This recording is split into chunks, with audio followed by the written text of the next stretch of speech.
to talk to you now while I show you some images that I'm taking with a magnifying video of some strings. I'm not going to look at every single different type of string, but we're going to look at the differences between wound and unwound.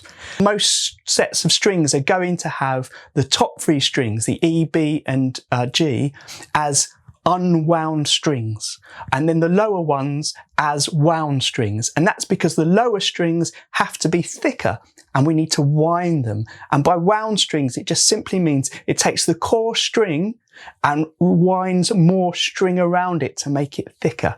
There's different ways of wrapping it, and we'll talk about those in a moment. So what you need to know is, if you're using a thicker gauge of string for your whole set, it's very possible that that G string, the third string, needs to be thicker, and therefore it's going to be a wound string. Does it make much difference to the tone? Well, it can make a difference, but manufacturers have put their sets together like that for a reason. They thought about how they're wound, the different gauges and the materials. They've created something that they think is a sound set, and that's what you're buying into when you buy different companies' strings. So when you have wound strings, it could be a round wound string, which means that the string that goes around the loop is itself round, which means that if you felt the surface of the string, it's going to be bumpy because you've got the round cross sections of the strings wrapping around it.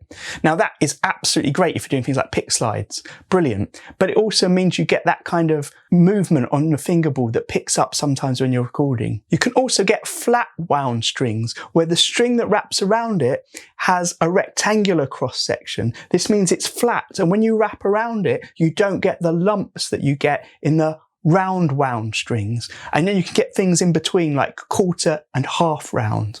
Some companies even then coat their strings, which changes it completely. A coating, which is normally some form of plastic material, means that you're not going to feel necessarily the surface of the string underneath, or you might feel it slightly, but the texture is reduced. And it also means that moisture from your skin and from the atmosphere around the guitar isn't going to directly affect the string inside the coating, but that is going to change the feeling of the strings. The material of the strings changes the tone, etc. But when we're looking at wound, we're looking at flat round, round wound, or the in-betweens, quarter and half round.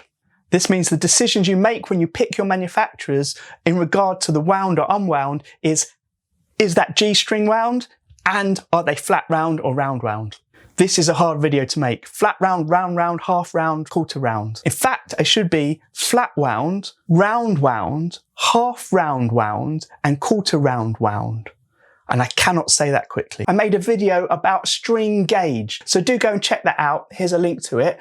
It might be quite useful if you're thinking about what types of strings you want to use on your guitar, because the gauge does make a difference depending on the style you want to play and how easy it is to play. But until next time, happy strumming.